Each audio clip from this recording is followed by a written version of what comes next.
As an international student trying to get into the New Zealand job market, the key thing that comes up is work experience. In my job as an industry relationship manager, employers expect students to offer work experience. It's a given for all students now. So if you've not worked before coming to New Zealand, then the first thing you need to think about is how will I gain some of that experience? If you're coming to New Zealand with overseas experience, remember to make that experience relevant to the job market here. Find out more about the market, the jobs that you want to go into. Find out how they relate to what you've done before. And probably the other thing is the language that's used here by employers to describe those skills. Get familiar with that and then convert your experience into that context to sell it to employers here.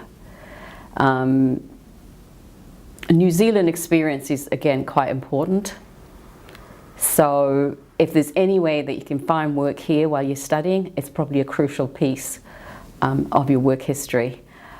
You could pick up a job working at McDonald's or doing customer service experience because it shows that you can work as part of a team, that you can communicate with customers, and also that somebody's willing to pay you money for the work that you're doing. So really important to have that piece into your CV once you arrive in New Zealand. We've talked about paid work experience. I want to emphasise the value that voluntary work experience offers as well. Sometimes employers will offer you time to come in and view to see how it's done here, to shadow people who are doing work as well, and maybe pick up some of the tasks that other people can't do. It's a really good opportunity to explore what the work's like, to meet people already working in the industry, and probably really importantly, that employer could be a referee when you come to apply for a job.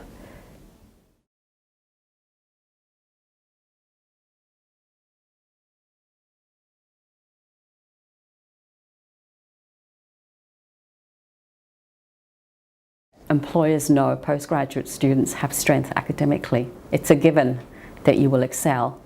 That's a baseline, and then what they look for is something called transferable skills. Transferable skills are skills that are not job specific. They're skills that you take from job to job and probably key to most jobs that you will go into. So to give you an example, there are things like communication skills, both written and oral, ability to work as part of a team, problem solving, thinking creatively, and another one that's coming up more and more is being resilient, so being able to cope with change. The transferable skills that I talked about, you will gain some of those through your studies, working as part of a team. One of the key elements that I want to emphasize and that employers are asking for more and more is what do you do outside of your academic studies? They want a well-rounded individual. They want to find out what you do in your spare time. They want to know what drives you, what sort of things do you choose to do when it's your own free time. And that's probably picking up on your passion. So somebody who's really keen on team sports, you play for a team, shows that you're able to work as part of a team, focus on team goals. It could be that the firm's got a really strong football team and they're looking at somebody who could join that team as well. Thinking about Fisher and Paykel, they usually say to me, we're looking for geeks. And the reason for that is they offer their facilities outside of work time where people can come in, their staff can come in and use those facilities to tinker, to innovate, to create. And it's actually recognised by the company. It's the thinking, it's the type of person that they actually want to join their organisation. Another aspect that's coming up more and more in conversations with employers is what are the things that you do to give back? What are the things that you do to get involved in your community? A lot of organisations now have a corporate social responsibility policy which they like to implement. So somewhere like Datacom, they will have their staff go out and help out with the local conservation project. PwC mentors school pupils before they come into work, so the staff get involved in mentoring and offering some sort of help with study skills and things like that. So a person coming into an environment, bringing that ability, that heart connection is going to be something that they're going to look at quite favourably.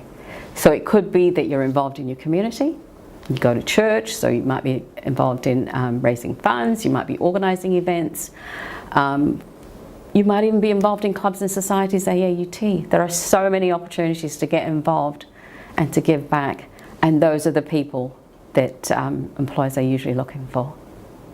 Talking about community involvement, hobbies, activities, it's a really great opportunity to get involved in Kiwi activities.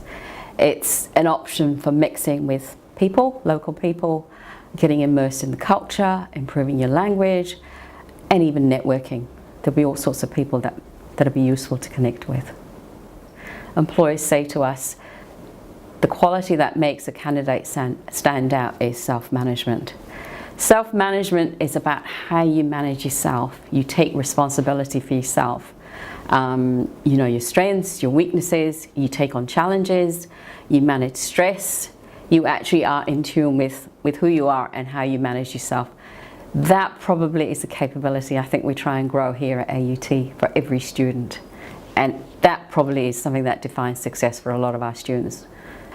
The attitude is probably going to be a key part of the self-management, what you bring,